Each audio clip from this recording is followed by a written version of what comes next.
Hey, welcome back to the Prosperity Collabs, where we dive deep into the habits, systems, and mindsets behind extraordinary success. I'm your host, Chris Mueller, and today you're going to get a front row seat to a truly powerful conversation. Now, this interview was filmed during a live exclusive mastermind event hosted by Keller Williams Temecula, and we had the privilege of learning from one of the top real estate professionals in the country, Brady Sandahl. Now, Brady is the founder and CEO of the Brady Sandahl Real Estate Group, and he serves as the Director of Growth for Keller Williams Luxury International. In 2024 alone, he personally closed over $147 million in sales volume, and his team contributed another $65 million, making them the highest producing group in the Palm Springs region and one of the top producing teams in the country. Now, in this conversation, Brady shares the real strategies behind his $200 million plus business, including the 4 C's that create loyal, lifelong clients, the GROW model for leading clients and teams to success, and how to deliver luxury service no matter the price point. Now, whether you're a solo agent, a team leader, or an entrepreneur, the insights from this interview are going to absolutely help you sharpen your business and leadership skills. So, without further ado, let's jump in. Let me give just a quick bio for those of you who don't know. Brady, in 2024, closed over $147 million in volume, over 123 units, an incredible $3 million plus in GCI. He is widely, are those figures accurate? Yeah, those are my figures, and then the team did another $65 million. Okay, so yeah, he is definitely one of the leading forces in California real estate, one of the top agents in the country. Brady also, you lead the luxury division for Keller Williams International as well. I do. So what I'm hoping in today's conversation is a lot of insight into scale, because you can't do what you do without some leverage. We'd love to have some insight into teams, and then also luxury, because you bring such a fantastic view into that world. So if you're ready, we can go ahead and get started. Yeah, that sounds great. Well, hey, Brady, one of the first things I wanted to kind of get into is, it's just, I meet very few people who are born in real estate. Most of us come to it from something. What was your journey into real estate? How did you get into this? My father was a real estate developer, broker, hotel owner, and I knew at the age of 5 that I wanted to be in real estate. It was just... Okay, so you were born into real estate. So yeah, I was born into it. Yeah. Okay, awesome. Yeah, okay. My mom ran trauma centers and my father ran hotels and built houses. And so I knew at a very early age that that was what I wanted to do. Okay. I wasn't smart enough to be a doctor, and I didn't really want to go into dentistry. So it was like real estate. And my dad said, well, you're going to turn 5. Where do you want to be? And I said, well, let's have the birthday party at the Street of Dreams. And that's what we did. And I had my birthday party at our Street of Dreams. Okay. And it kind of just became working on the weekends. I had one job. I would go to a broker open or neighborhood open house, and I would turn to Candalee, the wife, and I would say, welcome, would you like a cookie? And she'd say yes. And I'd say to the husband, now would you like to buy the house? And that's really what I did Saturdays and Sundays for years. Okay. 4 years, actually. So I just thought that's what every 5-year-old did. Okay. Wow. So you literally, you started working in real estate as a 5-year-old. You were doing open houses. You were pitching homes to couples. So when did you actually launch your career then? Like when did the sales begin? I always laugh and say that even though I knew I wanted to do real estate, I didn't get licensed until 1994. Okay. So I was 24. Okay. And it took me 10 years to sell my first house. Wow. Okay. So that's a pretty long runway. What's the story there? I had 3 distractions. I had a mom that said, don't ever get into real estate because there's no 401k. Mm-hmm. And I had a dad that said, if you work for me, you're going to have to do it my way or no way.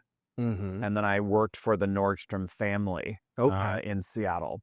Okay. And that allowed me to really find a corporate job, because my dad was like, you need corporate background to run this family business. Mm-hmm. And so I just spent 10 years working for really strong CEOs in the Seattle market. And I had the pleasure of quietly retiring the day before 9/11. I sold all my stock by accident the day before 9/11 and was moving to Los Angeles. And of course, the world changed.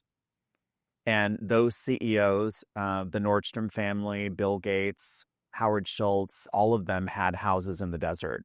And through one force or the next, they said, why don't you just open up a company, a real estate company in Palm Springs? I'd never been to Palm Springs. Oh, wow. Okay. So to get there, it was like, if you've been there, which you have, it's a 45-minute drive. You've got 125 golf courses. Everyone's exceptionally friendly because they choose to be there. And it's a beautiful way to live. Yeah. And I thought, well, either everyone is completely medicated or they're really happy. Yeah. I'm going to go with plan B. Right. And so I just opened the company. Oh, wow. And I was an individual agent from 2004 until 2016. I was a one-person show. Okay. Selling houses. So 2004, you open up this company, one-person show. Now, you mentioned some really big names, right? And these are contacts you made through your corporate experience. Is that okay? Right. And so tell me about that, because I have a lot of agents who they come from varied backgrounds, right? I talk to a lot of people, and they'll tell me, well, I don't want to alienate those people, right? And so it's almost like they're ashamed to call the people that they were in business with before, or somehow think that's a taboo. But like you mentioned Bill Gates, right? Just as one of those names that is legendary. How did you bridge the gap to say, okay, well, now I'm this new thing, and I want to do business with you? Yeah, I'm not really comfortable with a lot of attention on me. So I've never worried about what I know or what I didn't know. I'm much more intrigued about everyone else. And so when I can have a conversation with someone of my past, and I basically take them through a model, which is called the 4 C's of care, curiosity, consult, and close. And we'll go into that. Oh, yeah. But when I'm more interested in where they want to go, I just have to make that happen. Okay. Because generally consumers who want to buy homes, they really are either trying to get out of a problem or they're trying to create a new opportunity. And I've never had anyone ask me, like, how much money I have or how many homes do I have or how long have I been in the business? There's kind of an assumption based on how I show up that I've been in the business a long time because I'm much more interested in them than I'm about me. Right. And I just have always been focused on that. So I didn't have the concern about going into my prior life or previous chapter to start a new one. It was understanding that as the price point goes up, the level of relationships have to get better, and they have to go deeper. Okay. And so I never had that concern. But most people have a huge concern. Most people say, oh my God, I could never get into luxury because I didn't come from it. Well, I grew up on a horse ranch in Nebraska, 880-acre horse ranch. I can probably drive a John Deere much better than most people. Right. Although you would never think I could do that. But I didn't come from luxury, but I came from a background with an exceptional service platform. Everything that we did as a family, it delivered an exceptional experience. It was never the highest price. So I've never approached luxury as the highest price. It's always been the best level of service. I love what you say about it. They're not looking at your resume. They're looking at the relationship, right? Well, they're looking at, I mean, you're right. They're looking at themselves and then saying, who can get me to where I want to go next? But I've never had anyone ask me, like, where do I live? What do I live in? What do I drive? How many homes do I have? That's never been a point. Right. Right. Yeah. It's one of the things that I try to teach. I mean, it's there's something called the halo effect, right? And if I like you, I just assume you're good at what you do, right? Right. And so if I'm going in just worried about me, I am cutting myself off from that because I don't have the ability to create that relationship. Well, and the difference between an average agent and an exceptional one is the average agent's focused on what they know. Exceptional is focused on what they ask. And I think what makes us so different in Palm Springs is because we're never focused on what we know. we always practice on what to ask. Mm-hmm. And so we've been the number one team in the whole Valley for the last 6 years because we're the only team, I believe, that really focuses on that. Mm-hmm. It's not what to say, it's what to ask. So we're going to get into the weeds, but I mean, what do you ask? I mean, it begs the question, right? If that's what the focus is, you're focusing on what do you ask? What is it? What's the door opener? What's the thing that makes the difference? Everything that we do is a model. Mm-hmm. And a model is how you think. A model is why you do what you do and what you do. And the system is simply the play. It's the how do we do it? How does it show up? So when we think about the model of getting into the art of asking questions, it's a very simple formula called the 4 C's. I mentioned, yeah. And basically on the left of my monitor would be the 4 C's of care, curiosity, consult, and close. And I've used it for decades. Mm-hmm. Because you can't really go too deep in a conversation until they know that you care about the conversation. Right. So it might say, hey, Chris, I was driving through Temecula, and of course your name came up. I'm calling to find out how you're doing, Mm-hmm. showing that you care. And Chris is more interested in that conversation than when you plan on moving, how long have you lived at this address, right? The second C is around curiosity. So I'm curious, how's the family? Right. Have you been out to Palm Springs recently? What's going on in Temecula? How's the speaking business? Mm-hmm. Well, naturally, he's going to say, oh, this is going on, that's going on. And he's going to return, ask me a question. How are you? How's the market? Mm-hmm. Now, the third C of consult is not to preach, but it'd be, Chris, would it surprise you to learn that 21 buyers are buying homes every day? Would it surprise you to learn that 24 buyers are closing every day? Would it surprise you to learn that people are still buying real estate even in the market the media says we're in? Yeah. And the fourth C is probably one of the most important. It's close. Mm-hmm. So you would never hear us say, well, Chris, why don't you call me when you need help? You would hear us ask the question, Chris, what problems can I solve for you today? You've got to close them to the next step. So our cadence of asking questions are always care, curiosity, consult, and close. Because I can't go into close, Mm-hmm. and I can't really go into consult. And I really shouldn't be asking a lot of curious questions until I show that I care. Yeah. So there's a particular reason why we execute Mm-hmm. that model that way. I love it. I'd add conversational, because it's just a natural conversation, right? If you are with me at a social event, Mm-hmm. you're gonna hear me go through the 4 C's. I did it with Dan. How are you? Right? Curious what's going on, what's happening there. What is surprised to learn? Jan told me what's happening, and we'll see in a few minutes. Yeah. It's just that natural cadence. And when you have a model like that, Mm-hmm. it takes a lot less energy. Yeah. Yeah. Well, it's freedom, right? Because now I don't have to worry about that fight or flight of what am I going to talk about with this person, right? Well, you don't have the nervousness of, but what am I going to say? So a good friend of mine, Phil Jones, wrote a book, Exactly What to Say. And we always joke that it should be called Exactly What to Ask. Mm-hmm. Because it's nothing more than a series of questions that you would ask to get them to tell you what you need to know. Yeah. I want to point something else that you did very naturally. If you heard him ask me, hey, Chris, how's the speaking business? Like, we don't know each other intimately. Like, we haven't really had many conversations. Right. So you did your research. Right. So there's a level of that too, where if you're having a conversation, a meeting, you went and did some background. You stalked me a little bit. Right. Well, I hired someone to stalk. Well, there you go. But that's fine. Yeah. I love it. Let's talk about leverage. Right, So, yeah. I mean, I love a good stalker, so why not find one? Okay. A friend of mine, Lonnie Main, wrote a book, Red Shoes Living, and it's about culture, and it's really in alignment with Keller Williams culture. And so he and his significant other, Hillary, came down, and I hosted them in Palm Springs. And the first chapter of that book is about self-awareness. Mm-hmm. And you have to read the room. You have to know who you are, so I know how I need to show up for you and everyone that you've invited. Mm-hmm. And I'd be fine if this was a conversation of one or 1001.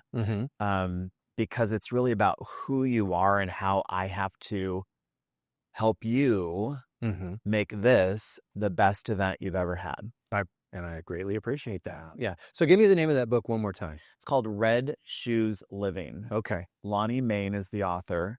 I brought him into a Keller Williams event called Symposium. It's our global sales conference we have every year. I'm technically responsible for it. And it's a conference where, Chris, we don't put agents on stage. We put luxury leaders, thought experts, CEOs, and brands on stage. So we've had Ritz-Carlton, Four Seasons, Meredith Bear.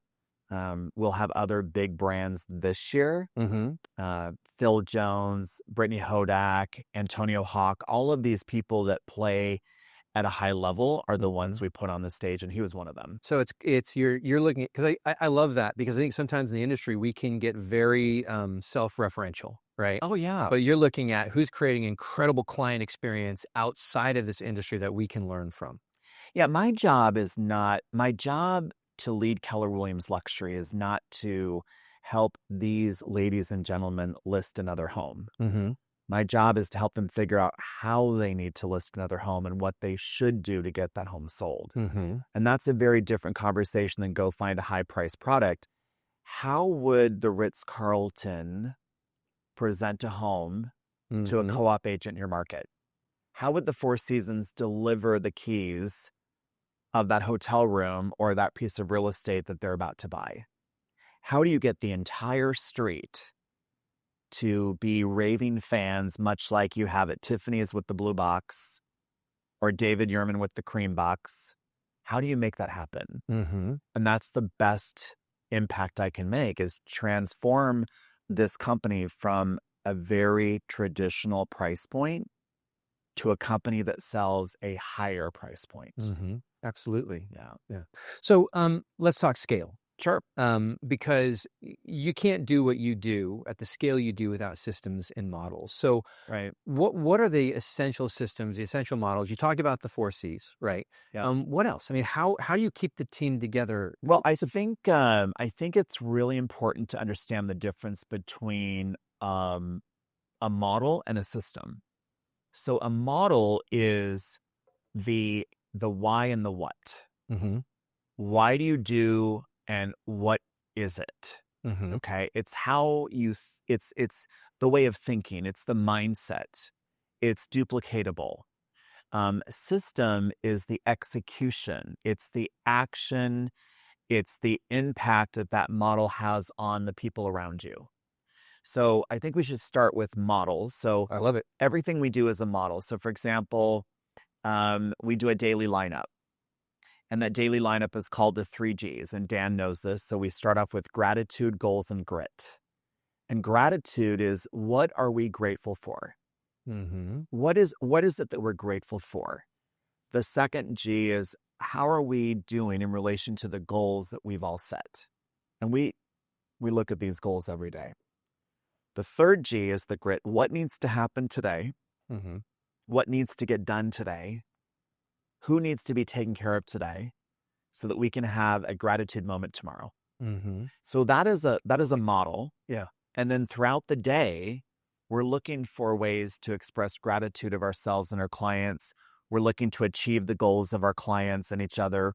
We're looking to get things done for each other and our clients. We're looking for that, right? So that's one. Then we go into the practice model. Now, we believe that we're a championship team. And whether you're playing a sport or you're on a stage or you're doing something at a high level, you have to practice. And we practice every day. Okay. And we use the Phil Jones note cards, which I think you can buy for $12. And basically, if you and I are in the room, you're going to have an objection like, hey, I'm tired, I'm going to take my home off the market. And then there are 20 responses. Well, those responses are to be designed in the form of a question. So one might be, well, most people feel the same. Let me ask you, what do we need to do to make sure you're not as tired. Or most people will say the same thing. The good news is I'm not tired. May I share with you what we're doing to find the buyer to buy your home? So each person goes through those cards, no critique, no train. If they verbal vomit, they do, but it's to get them thinking about questions more than doing the talking. So that's a model and a system, right? And then the questions go throughout the day. Now the next one is basically our lead gen, our 4 C's of care, curiosity, consult, and close. We talked about how that model is. Now the way the system shows up is we require our ladies and gentlemen to have one goal, and that is have one appointment a day. Not prospect for 3 hours, not make 30 calls. It's just one appointment a day. Okay. And if you look at our 9 people who are in production, some of them are very efficient and some of them need more time. That's okay. That's either I'm calling the right people, I'm calling the wrong people, I'm asking the right question, I'm not asking it, they're not ready, I'm not ready, what have you. So you go through those 4 C's, and then we play a little game, another model called the 5x5. Now, this is a game I play, and you may want to play a different game. But the 5x5 is I call 5 of my current customers every day. Okay. I call 5 of my past clients every day. I call of my affiliates every day, like photographers, inspectors, attorneys every day. I call 5 agents that are going to send business to me. So Orange County, San Diego County, LA County, Ventura County, San Francisco, up the coast. And then my final 5 are the people that I might send business to. So the downriver markets of Scottsdale, Phoenix, Denver, everything in Texas, everything in Tennessee, everything in Florida. Right. So I might 5x5 have 25 conversations. Generally, it takes me about 8, 9, or 10 to get to an appointment. Okay. And we play that model out in a system Right. called outbound prospecting, Right. outbound lead follow-up. And then we get to 12 noon. And then it's a matter of being behind the curtain. Then the afternoon is like going on appointments and negotiating contracts. Previewing property, listing property, showing property, negotiating contracts to close properties. That's a day. Yeah. So, I mean, I love that because we started with gratitude and we carried it through to appointments. Now, I can hear the objection in agents' minds about, well, what about emails? What about transaction support? What about escrows, all those things? Because you're doing a huge amount of escrows. How do you stay focused on the one thing, Well, how I focus on one thing today is having great people. How I focused on one thing when I was individual, which was very different. So if I can go back there for a moment, Mike Ferry, who's been a great mentor and coach, he still coaches me on Mondays. He has this very simple model called PLAN, the plan. PLAN. You've heard it. Prospect, lead follow-up. So in the morning, ideally, you're going to prospect and lead follow-up. In the afternoon, you're going to go on appointments and negotiate contracts. So does that mean that I ignore emails? No. Does that mean that I ignore calls? No. Right. Does it mean that I check on an escrow or not? Of course, I'm going to check on an escrow. But the thing is that we don't use the emails or the escrows to avoid the things we have to do. That's called conflict avoidance. So individuals who are fearful of asking questions will use emails and inspections and AVIDs and blah, blah, blah, blah, blah, whatever. Yeah. To distract themselves. Okay. So we're going to run this play every morning. Yep. The other stuff happens, but we're not going to let it stop us from running that play. No. Okay. Now, we may have, in our culture, we never have a bad day. We might have an interesting moment. I love that. And we have them. I mean, you can imagine we have had so many proposals to be on reality TV. Oh, yeah. It's wildly interesting how many networks would love to put us on TV. Yeah. We've just chosen not to do that. for all the obvious reasons. I'm relatively private. My clients are extremely private. I'm not that interesting. Sure. I don't have a script, therefore I couldn't memorize one. But it's certainly we've got interesting moments. Right. Yeah. Yeah. So, you mentioned you have 9 people on the team. Yeah, we have 9. So the way that our org chart works today Yep. is we have 7 people who are in production at a high level.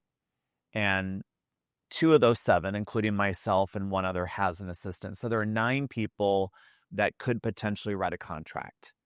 And in regards to numbers, I will do about 120 million this year.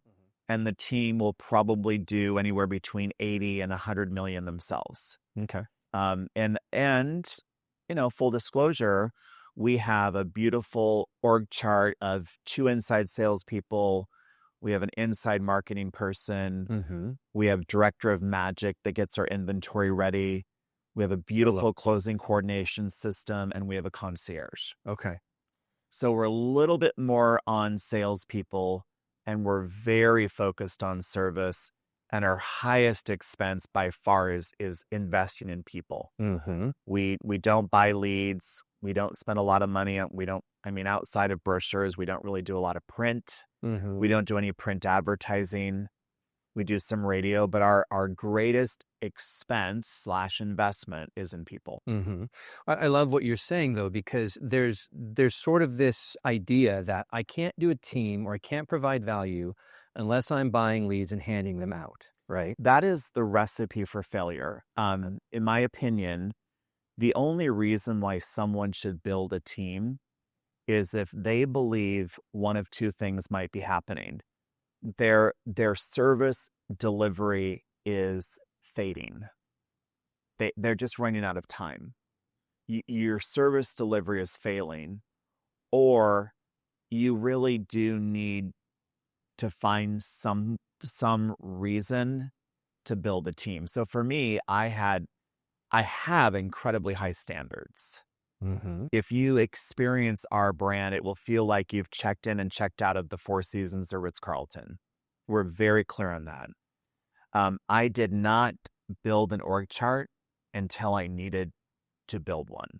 Right. And when I went from running Sotheby's in the desert to joining Keller Williams, my world got real big because we're truly the largest sales force on the planet. And we've had 600 closed referrals in the last 9 years since joining Keller Williams. That's enough. Those are just from agent referrals. So I needed to build a bigger chart. And I had to get myself more clear on what I was going to do and what other people were better at doing. Yeah, I love that. I consult with agents, and I will have that conversation with them. They're, I'm building this team. And I'll ask them, well, what are your goals for your revenue from the team? And I'll get this kind of blank stare. Yeah. And it's like, well, then it's not really a business, right? No, they're generally, we could pick the company that is known for that. There's 3 letters. And with all the respect to that, primarily people build teams to get out of production. You see that a lot. Yeah. It's the reason why they do it. I never built a team to get out of production. Right. I built a team to make sure the service standards were exceptionally high. So we had a culture of standards, not suggestions. And I built a team to build a presence where others could succeed. My job right now is, I list property and I sell property. But my mission is to build a world big enough that people want to get in it and they never want to leave it. They can achieve it. So I had a team member who's like, I love Big Bear. So I took him through the career visioning, and I ended up buying the Big Bear office. And then I bought the La Jolla office. Now I'm buying something in the coast. I'd never been to the Big Bear office. But that was something important to him. Right. And his children. So then it became something that I felt I needed to do. So I'm very cautious. If somebody wants to get into business with me, it's a very slow, long, tedious conversation. Yeah. Yeah. We had Dave Knight on the podcast I love a while Dave. ago. Yeah. But it was very similar. It's like, Dave. he was very slow through those hires. Yeah. Dave is amazing. Yeah. I love him. But what I love is I hear the same thing, right? Like, and when you talk about people like you, like Dave, they don't get into business quickly. It's a long runway to get the right people. Yeah, Dave is exceptional. Yeah. He's exceptional. I mean, talk about an exceptional human. You've got one right there. Mm-hmm. Absolutely. Yeah. So let's talk about attracting talent, right? Sure. Because you said it takes a long time before you kind of that relationship is slow. And you've mentioned culture a number of times. So you're, protecting that culture is imperative, right? How are you attracting the right people? Is that a conscious thing, or do they just No, I'm actually I've one only day out of the mist? I've only attracted one. Okay. Everyone else I've found. Okay. And that's not saying that's not trying to be narcissistic. It's just an honest response. Sure. So I'm not somebody who's real comfortable with a lot of attention. That's not really my style. And of everyone on the org chart today, I've found every single one of them doing something great where they were at that moment. So, for example, I went to the Ritz-Carlton and went to the bar and had a glass of iced tea. And I asked the bartender, who do you like the most in your hotel? And he told me Chip. And I said, why? And he explained why. And so I finished my iced tea and I went to the pool, and I was a little overdressed, and I snuck in with a hotel guest and I got another iced tea. Right. And I said, hey, who at the hotel do you like the most? He says, oh, I love Chip.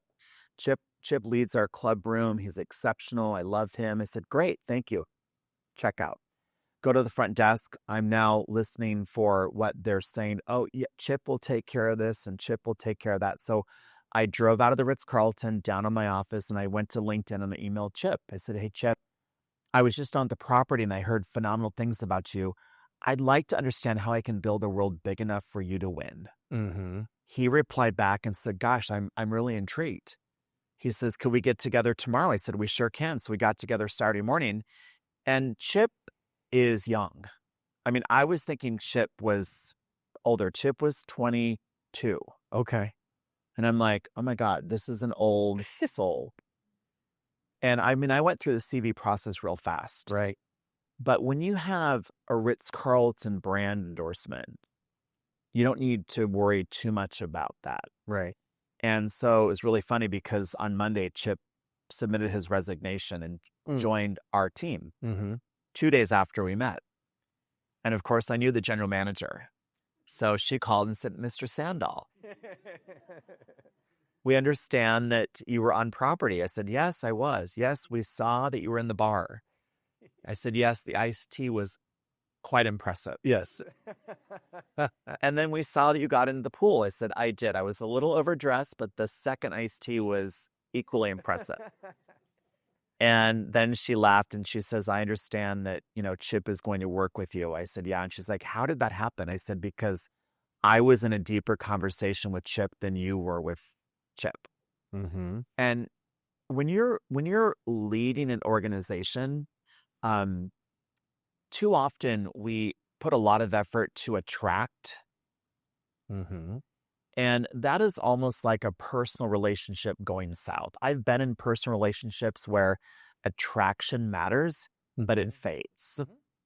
You really have to find people doing things well and understand where they want to take those things next and figure out if I can build a world big enough. And if I can't, I'd rather disappoint them then than misrepresent them going forward. Now, the one person that I attracted, he's great. I mean, he had studied our brand for 3 years. He was in the LA market. He was coming out of software sales, and he called into our team, and Daniel met him and Curtis met him. And then I was introduced to meet him. And so I said, well, great. I said, I've got a really tight schedule, but I love a good dinner. I love a good dinner.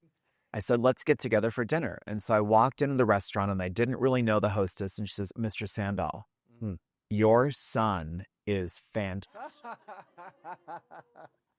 And I said, my son is not here. I know that. And she says, your date? I said, no, wrong again. Not a date. She's like, well, what is it? I said, I'm interviewing. And she says, I only know of you. Please hire him. Interesting. And I said, tell me more. And she's like, you'll see. So I walk in the restaurant. Now, Palm Springs is pretty small. And when I walk in a restaurant, most people are kind of staring. It's odd.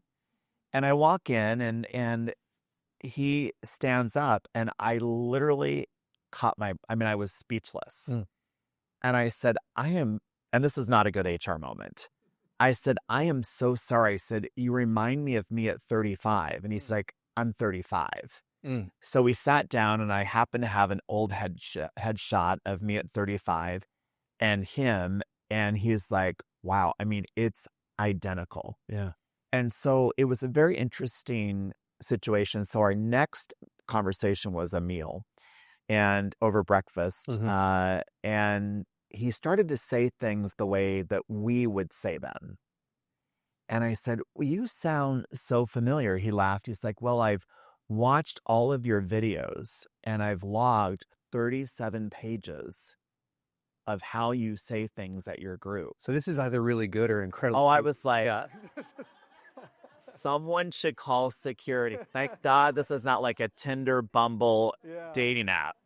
Wild. But I said, wow. I said, why? He's like, because if I'm going, he says, no, in order to be the best that I can be, I have to align myself with the best I see. And I thought, what a great statement. And I talk about that with Keller Williams. In fact, I influence 800 offices. I influence 14,000 agents. I lead 365 in a program called Pro. Long story short, I had a conversation with them about that yesterday, is that our job is not to pitch or sell, it's to align. And when he used that word alignment, I was like, well, he's not only using the language that I use, but I believe he's living the life I want him to live. And we got into business very quickly. Quickly was, months of conversation. Right. Yeah. So I love that. So it sounds like there's a lesson here, right? That if you want to find talent, go find talent, right? And find people who are growing where they're planted. And you, like you said, create a vision big enough that they can grow with you. I don't lead Keller Williams, but if I were leading the company, right, I would fix a few things. One of which is finding a newly licensed agent and expect them to do something they've never done before. In other words, if you're trying to find someone to be an inside sales agent who likes to be on the phone, go find someone who likes to be on the phone, not a newly licensed agent who could be on the phone. So our inside salespeople came from Zillow. Okay. Where they were making 200 dials a day, 5 days a week. They love to be on the phone, and I love that for them. Where most people are like, oh, you're a newly licensed agent? Let me give you a phone and sit here for 3 hours. You'll want to kill your. But I joined real estate for freedom. Yeah. Right? Yeah. I love that's. I mean, I think that's so good because we see teams all the time, people who want to grow, and they do exactly what you just said. Well, they're growing for the wrong reasons. Well, they're starting for the wrong reasons sometimes, and they're growing for the wrong reasons. And can we be honest that if any one of us, well, maybe not you, but if most of us had the chance to train an employee on something they need to learn or go list a home that we knew would generate $35,000, where are we going to go? Go list the home. We're going to go list the home. And so we ignore people. We're very good at selling non-talented people on the fact they're talented. And we're even better at ignoring people who shouldn't be ignored. Yeah. And if we have these weekly sales meetings and we ignore our people for 7 days, they're going to drift. We've only had one person leave. She retired. And the second person who tried to leave to go to the coast, I found him another opportunity about the group. There you go. Yeah. So I will put a device around your ankle one way or the next. That's conditional love. It's very conditional. All right. Well, we're crossing about 45 minutes of podcast conversation. I want to open it up to the room for questions, but I've got one more question before I give you to the room. He's had this whole agenda, which I'm completely ignoring. Oh no, yeah, it's like barely scratched it. It was a total waste of time creating that. But but great conversation. But the last question I want to end with is: so what's the legacy?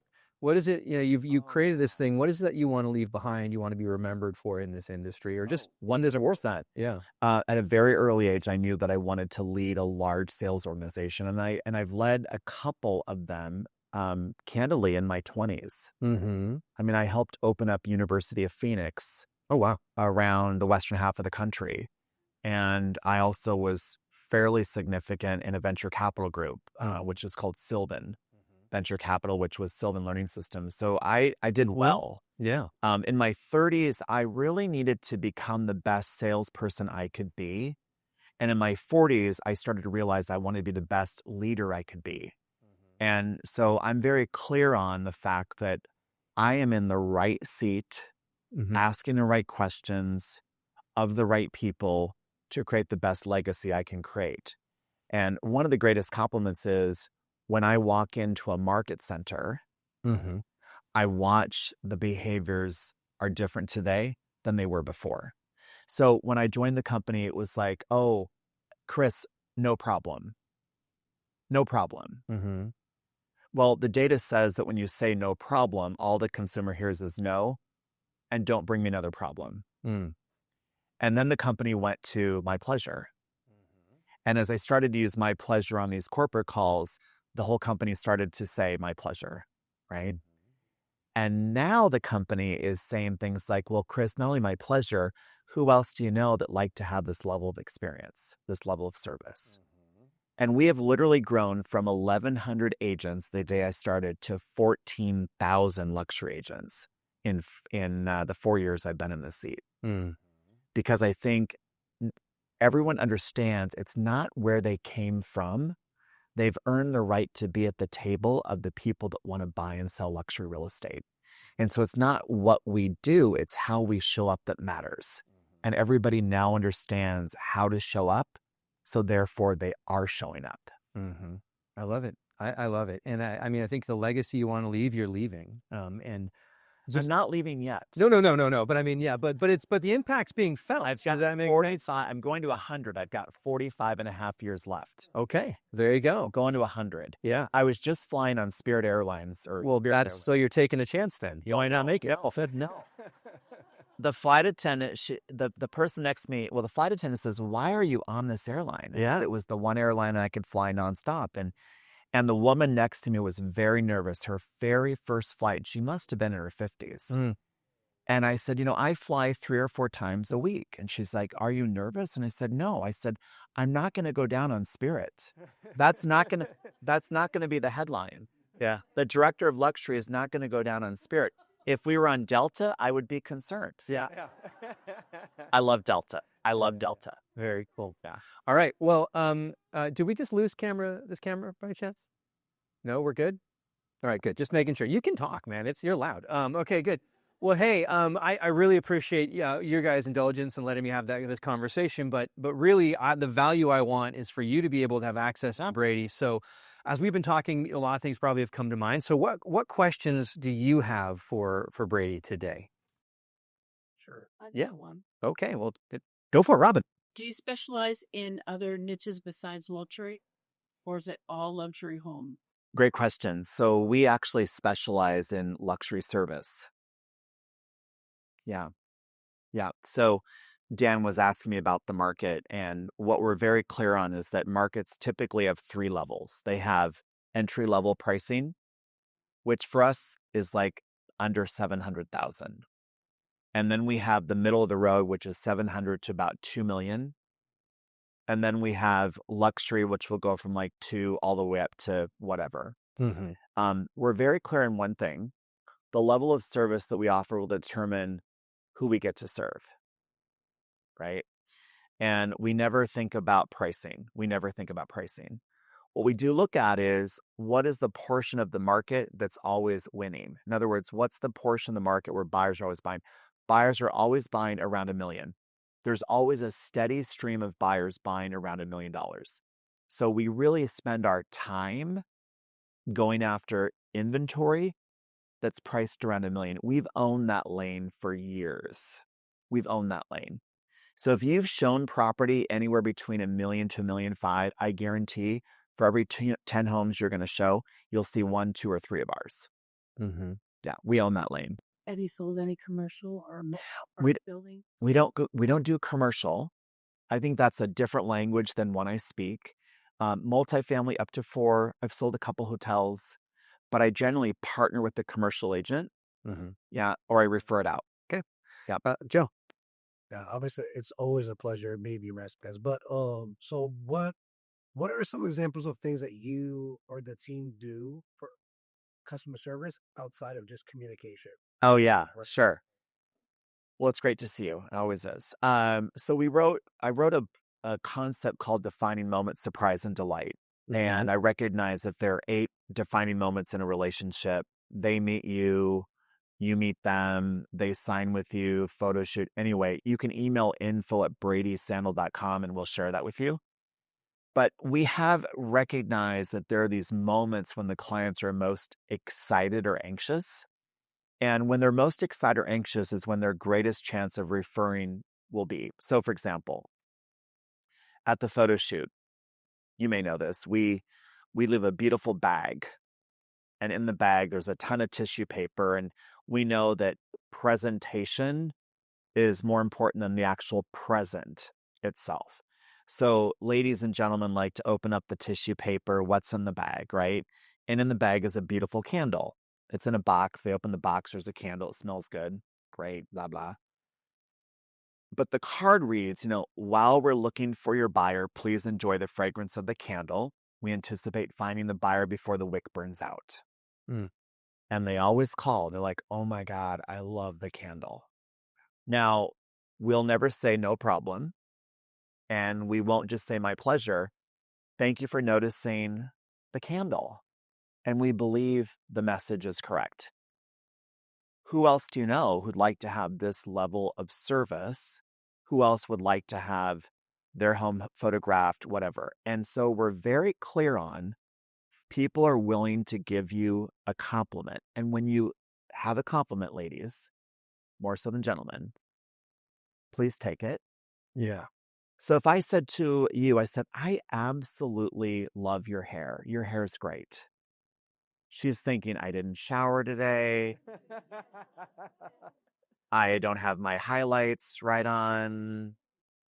And when I give someone a compliment, this just happened in New York. I was on the 35th floor of a hotel building. And kind of like the twin of Emily in Paris got on the elevator with me. Mhm. She had this beautiful coat. And I said, I love your coat. She's like, this coat? She's like, oh my God, I only paid $17. It's got a rip. I spilled coffee. I mean, she just self-critiqued all the way down. Right. And she's like, bye. And I said, no. I said, I want you to know I actually like the coat. Yeah. And I'm curious, the 4 C's, I'm curious why you pushed back. Mm. And she's like, oh, I don't know. My mom always did that to me. And I said, well, would it surprise you to learn you don't have to go that way anymore?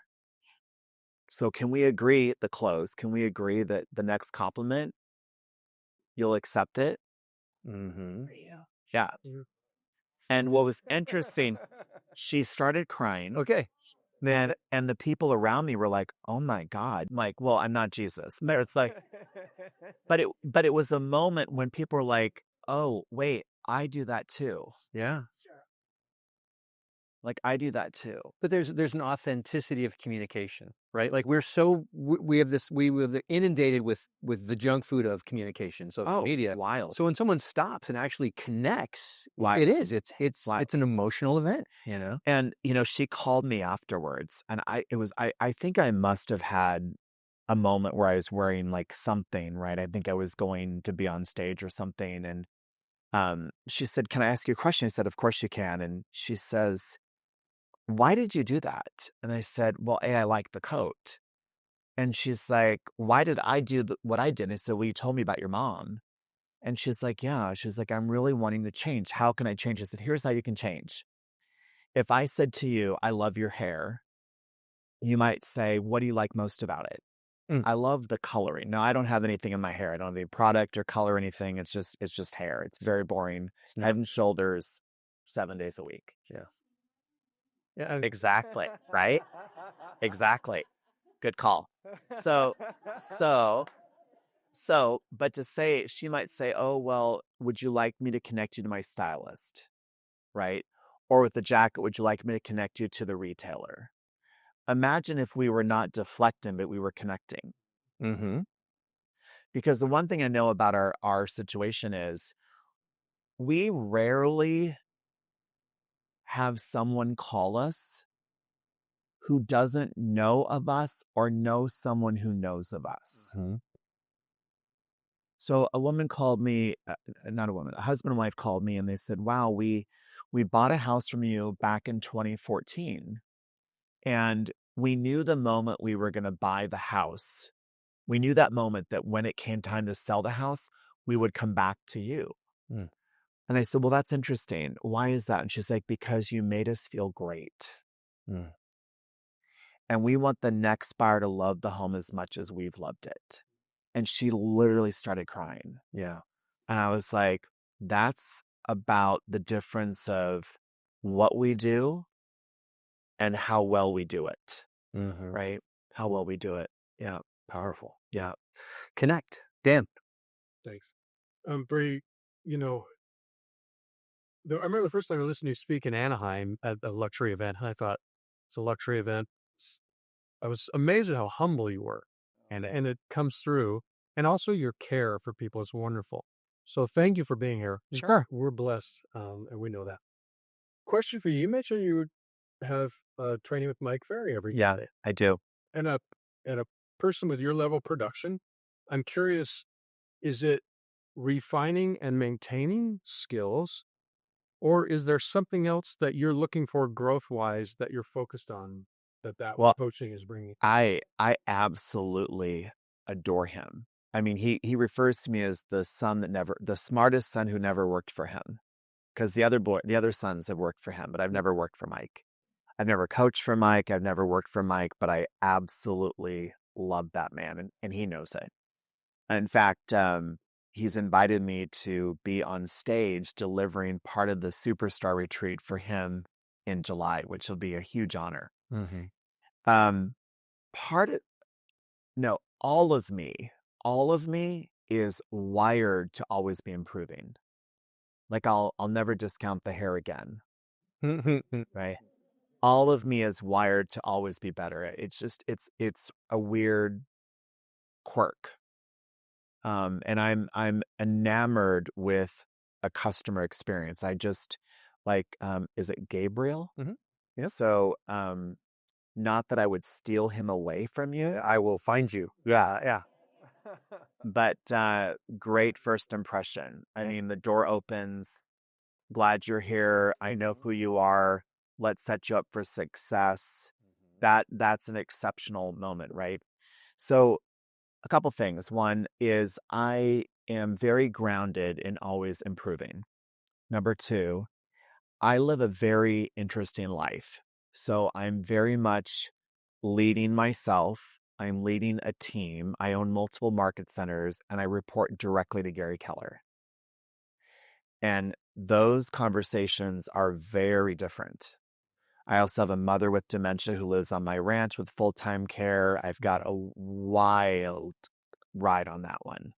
So I have to keep myself really grounded in remembering that my number one job is to change lives. Sometimes it's to get a home sold that will change their life, help them buy a home that will change their life, find talent to change their life, right?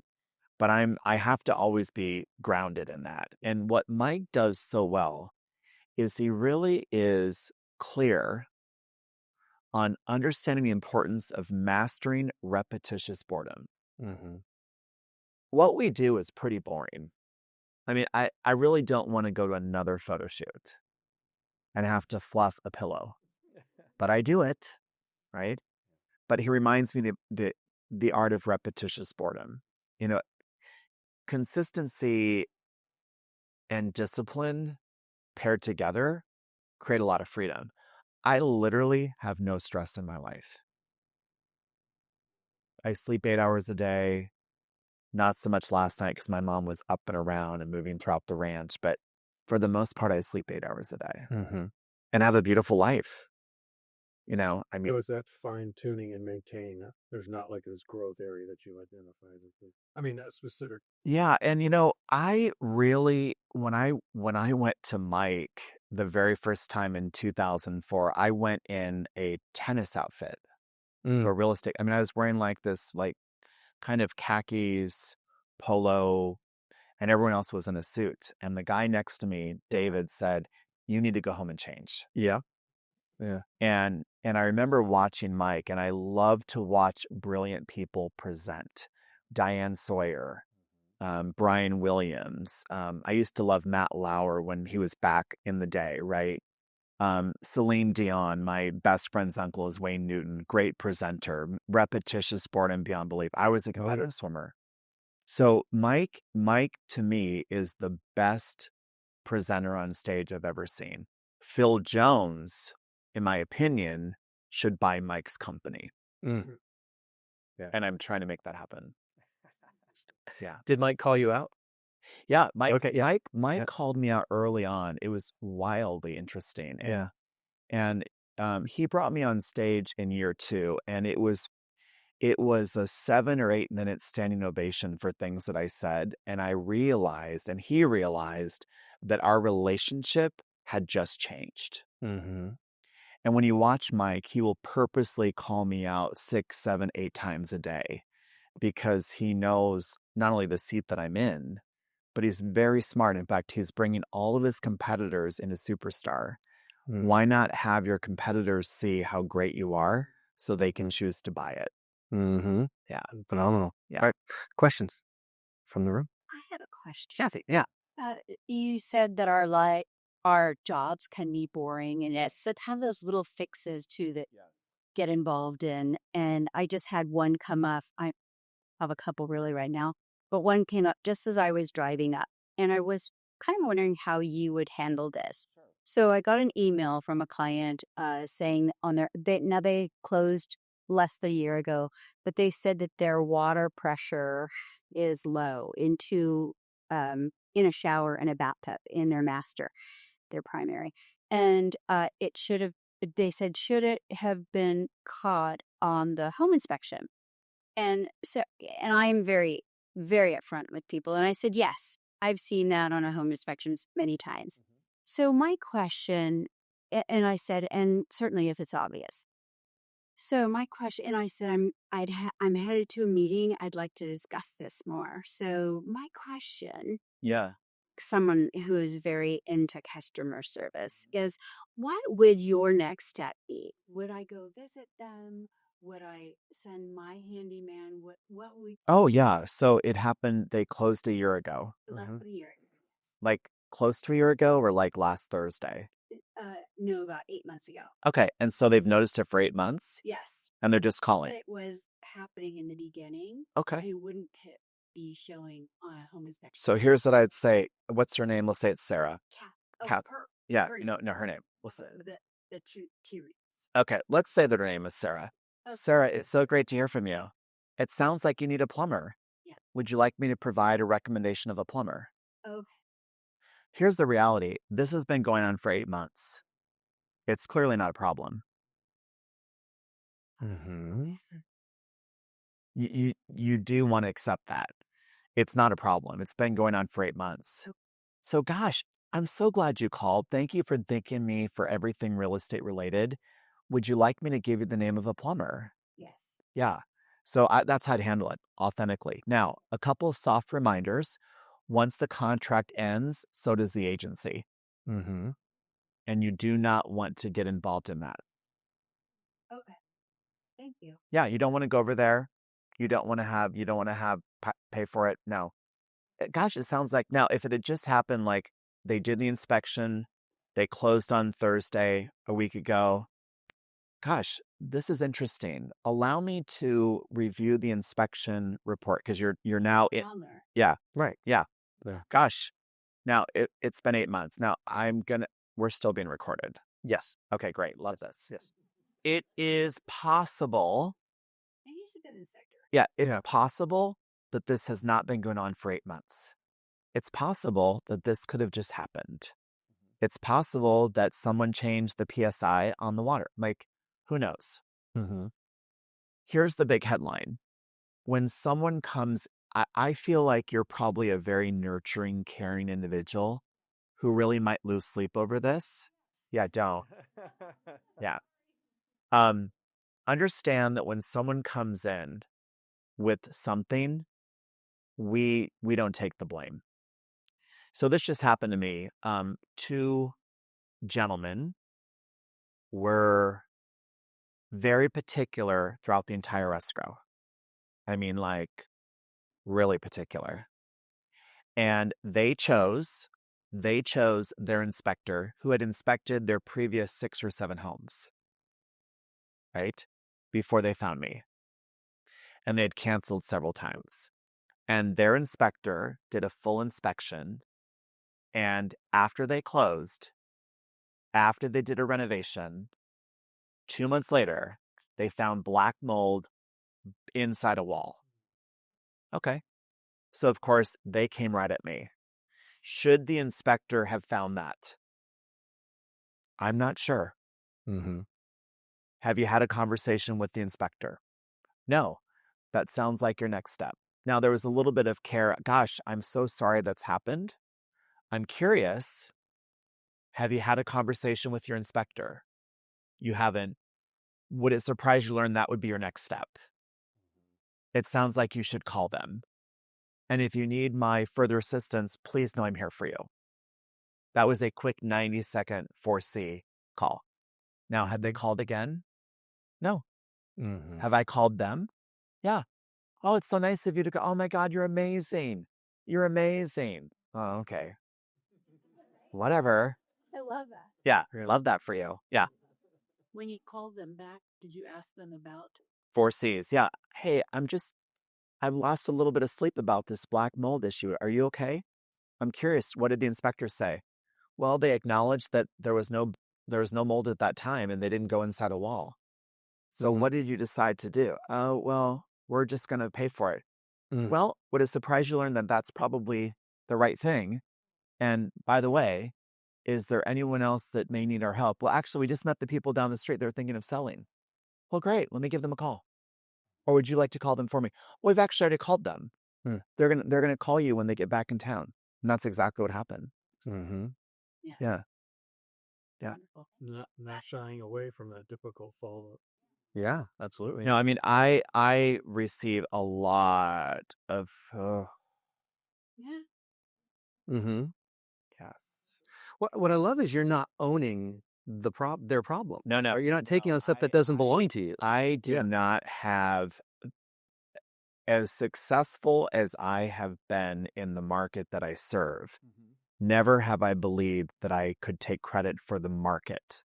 The market can take credit for the market. Mhm. Therefore, I'm not going to take blame for something I can't control.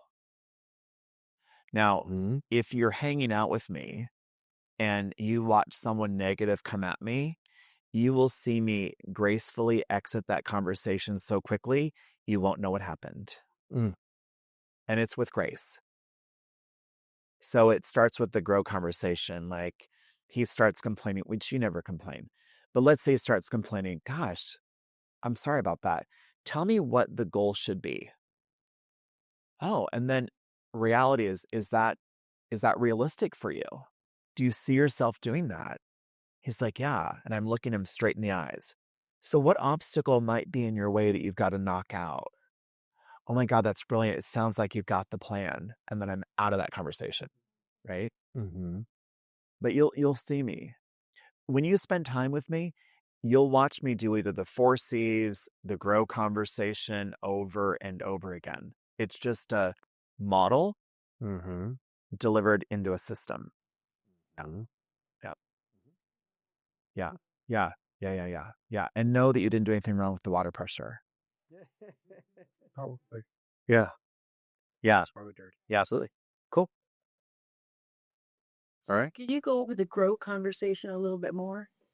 Yeah. So one of the best ways to handle a difficult conversation is using the GROW model. It's GROW, and the G stands for the goal. So you're asking them, what is the perceived goal? What is the goal here? What is your goal? What would you like to see happen? The R is the reality. How realistic is that in your mind, or how realistic is that in the world that we live in, right? Kind of a temperature check. Do you think it's realistic? Do I think it's realistic? Do they think it's realistic? O is the obstacle. Gosh, what might get in your way, or what do you think is in your way, or what needs to get out of your way? And then W is the way forward. That's what's really going to happen. So think of someone think of a problem that you have, and she's going to watch us role play this out. Any problem?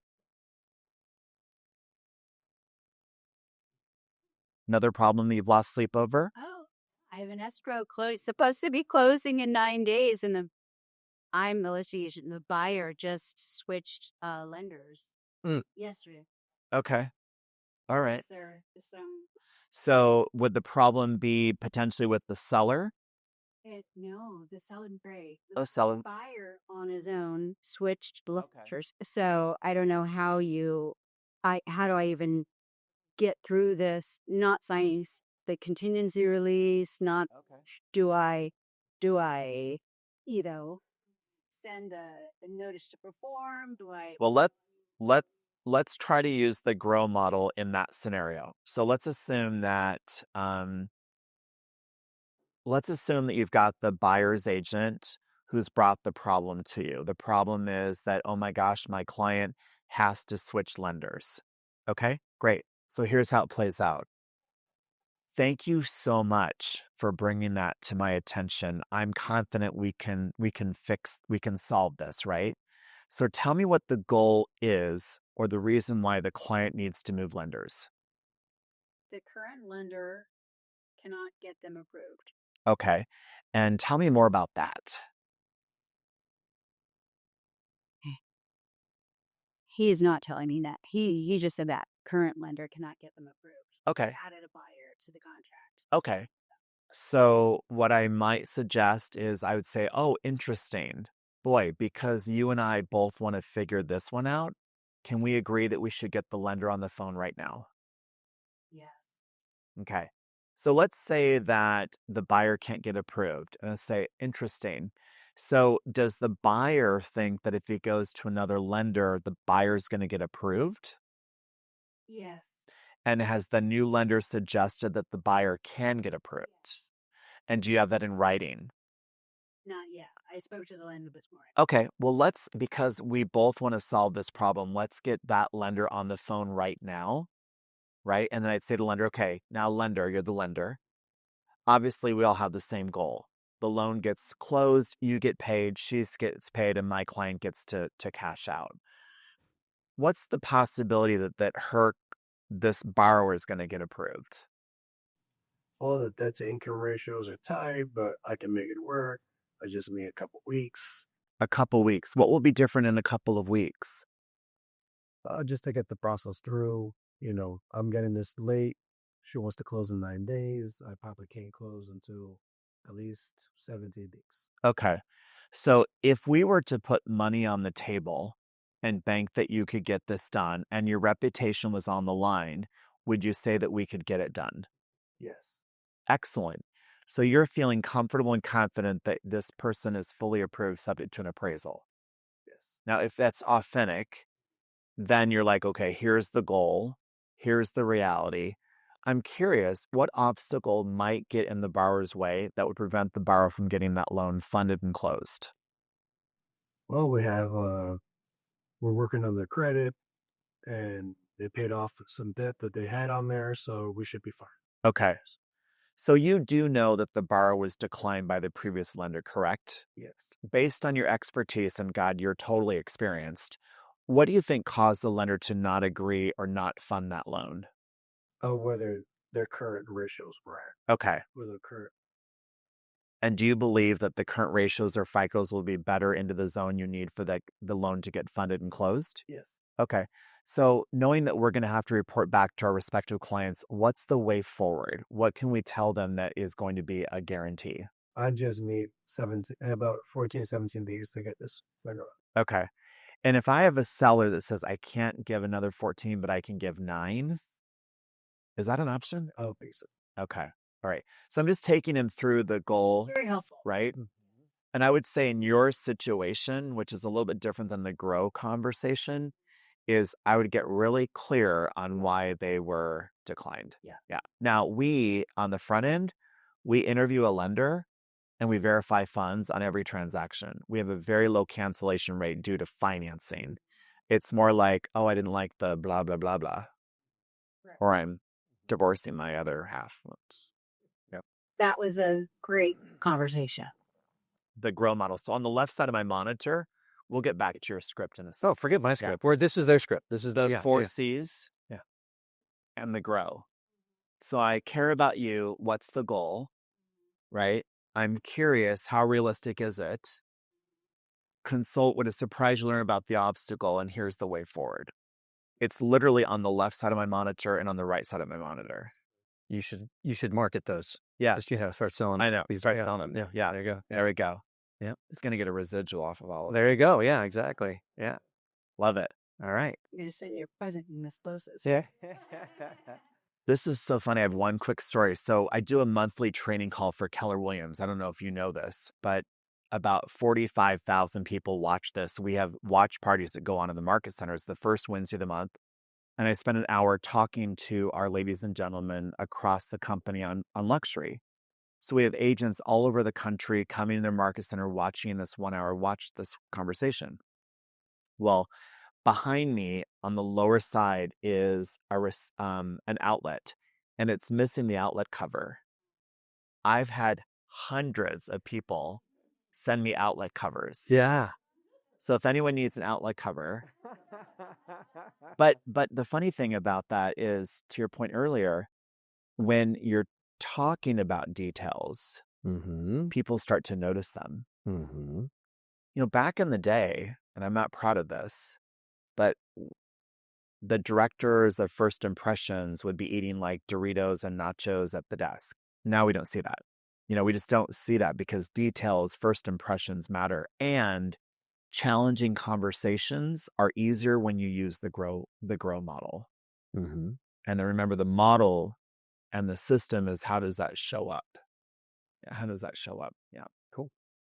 Well, any final questions before because I want to give you guys some time just to kind of compare notes. What are my action items? What are my takeaways? But any last questions for Brady before I turn you on each other? We would like to have access to your monthly. Yes.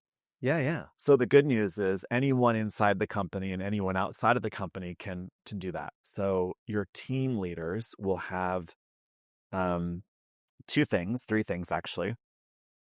So the calls are the first Wednesday of every month. And they are from 10 a.m. Central, or in our world, 8 a.m. Pacific, for 1 hour. So it's Wednesday, May 7th. And the team leaders, 2 weeks before the call, they get 2 things. They get, 3 things: the invitation to join for a watch party or give it to you to watch from via Zoom. We also give them the training module in advance. So you've got the module in front, and I speak to the module when I'm training you for that 1 hour. And the third is you're given a marketing kit to make sure all the agents in the market center are aware of it. But we have thousands of people watching this the first Wednesday of every month. I'm embarrassed to say I didn't know it was there. I'm going to have to take a look. Yeah. So our 4th call will be Wednesday, May 7th. This one is around how to be a luxury influencer. And I'm doing it live from Tokyo, Japan. Oh, wow. Yeah. Very cool. Yeah. I'll be in Tokyo 16 hours behind or ahead of you. I don't know. Behind me. Yeah. Yeah. So, wow. Cool. Yeah. Well, here, thank you, Brady. This has been amazing. And I'm rewriting notes. I love that. And so why don't we just go